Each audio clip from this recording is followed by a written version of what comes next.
Hi artists, it's Mrs. Bartlett and I'm going to introduce the new project, which is the view from my window. What we're going to be doing is drawing an image of our window and what we see outside. We're going to make it a little more advanced. We're going to talk more about it in the lesson. But essentially, you're going to be finding a window, looking through the windows in your home, and then picking one that's going to help you communicate the message you'd like to communicate. So we're going to follow our same creative process that we've been following all along. And the planning and practicing phase, what first we're going to do is take a window tour of your home. So you're going to walk around and just look out any windows that you have in your home. So it could be in the kitchen, it could be in a bedroom, anywhere in the home. And you're looking outside to see both the window and what you see through the window. So you're trying to notice combinations that you might find interesting. You can change your point of view. Things will look different if you're standing, sitting, or lying down. So you're going to notice those compositions again that you find interesting.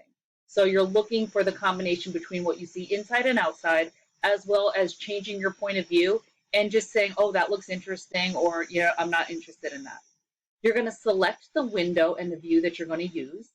And then you're going to look at the resources provided in the lesson to help you draw a window if you're having difficulty with that. Then you're going to start sketching out the window. And you're going to sketch what's outside the window. So this is a tour. This is how I approach this in my own home. So I started looking out the windows and I was taking photos.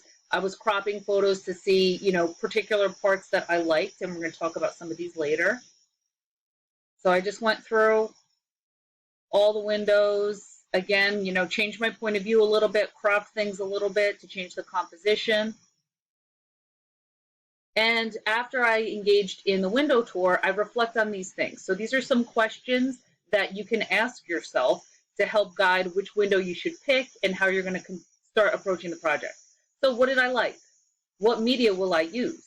The media that you use might impact the choice that you had. Maybe there was a window that was very colorful, and if you were planning to use a color media, you'd want to use that. Maybe you're just going to be using pencil, so maybe you wanted something that was easier to draw with pencil. How will I approach the composition? And this is when we're talking about how much of the outside and how much of the inside are you going to see. What am I trying to say? Is this just an observational drawing of the view out my window? Or could I use this content to communicate something more interesting? And we're going to build on that with some of the examples from my home. And then finally, you're going to ask yourself, do I need to practice a few times before I get started, or am I ready to start the project? So adding a little bit more to just an observational drawing, these are some things that we could maybe try. So when I was looking out my back window, I was noticing, so I have my flag here with my peace sign, and these are prayer flags, and everything, these kind of connect to the last project, the symbols of peace. So maybe what I'd want to do is really focus on these different symbols that I have in my yard and arranging the composition that way. So I'm not just saying, this is the view out of my backyard, but I'm trying to show you some beliefs that I have or connecting with symbols that I see outside. Another thing is I notice in a lot of my pictures, there's plants in front of the windows. So it might just be that I'm trying to set up a composition that shows you something that I like. So I could have a large plant in the foreground. There's still the window behind, but it becomes more subtle. It almost looks like this is a focus and observational drawing on a plant. Or it almost looks like it's going towards abstraction. So these are just big shapes, big areas of color, interesting lines. So maybe I'm not really that into observational drawing. So I want to really crop down on an image so it almost looks more abstract than it does an observational drawing. It still would be an observational drawing, but the focus is shifted on these plant leaves that just make it appear more abstract.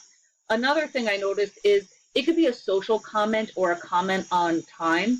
So I made the rainbow for my front window, and when I'm looking through this window, we can see that rainbow. So if I was to create this as my work of art and then I look on it in 10 years from now, I'm going to remember the time period when people were using the rainbow as a symbol to show unity during this time where we're all practicing social distancing. It could also be used maybe as what I see outside the window. So something that I'm noticing is I see a lot more people walking around my neighborhood, and all of those people have masks. So maybe I'm going to include people walking by with the masks. And again, that's going to be a social and a timely comment because that's not something we would have seen last year. That's really something that's unique to right now and what we're seeing.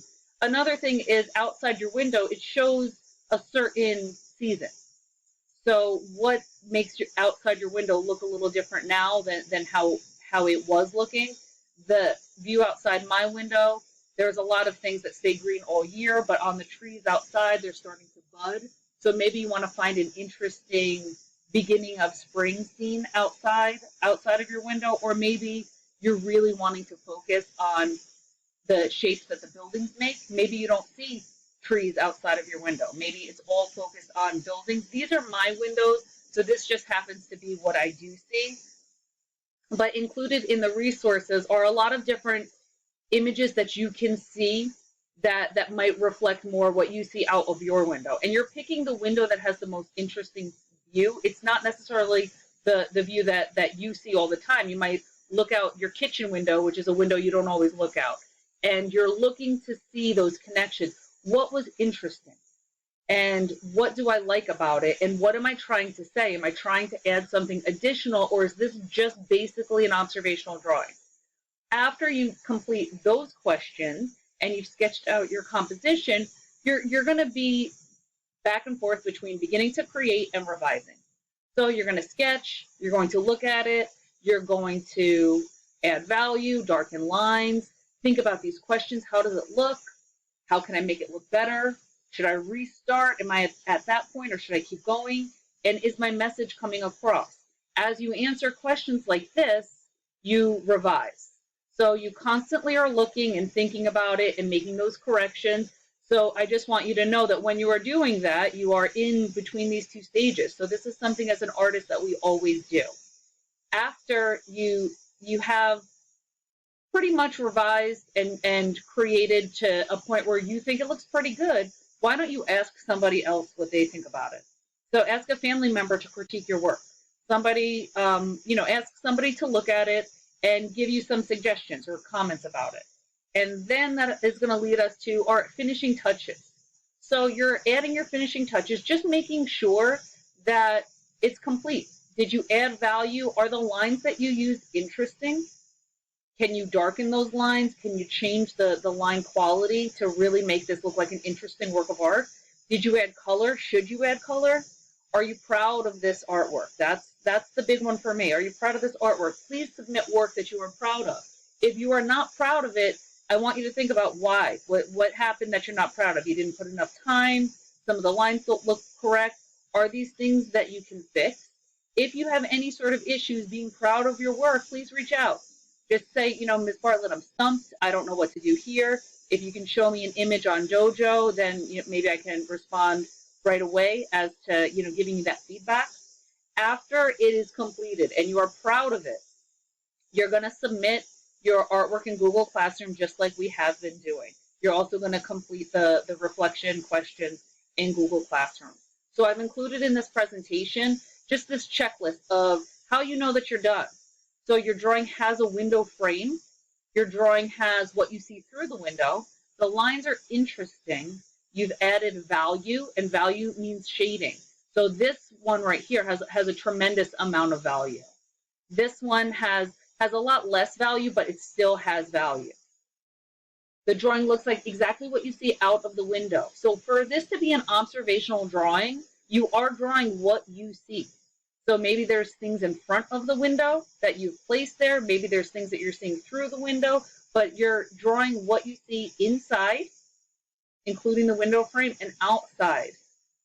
That you've spent a good amount of time trying to make your drawing a completed drawing, not just a quick sketch, that you are proud of your artwork, and that you have completed all the written work for the lesson. So this is the district lesson, so we're doing the same lesson for my Strand class and electives.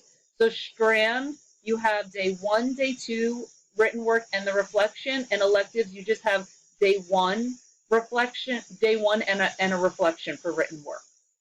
So I really look forward to seeing the drawings that you're going to create. And remember that I'm available for office hours during our class times that we've been meeting. You can reach out to me on Dojo. You can reach out to me in Google Classroom, and I will respond as soon as possible. I hope everyone is doing really, really well, and I'll talk to you soon. Bye.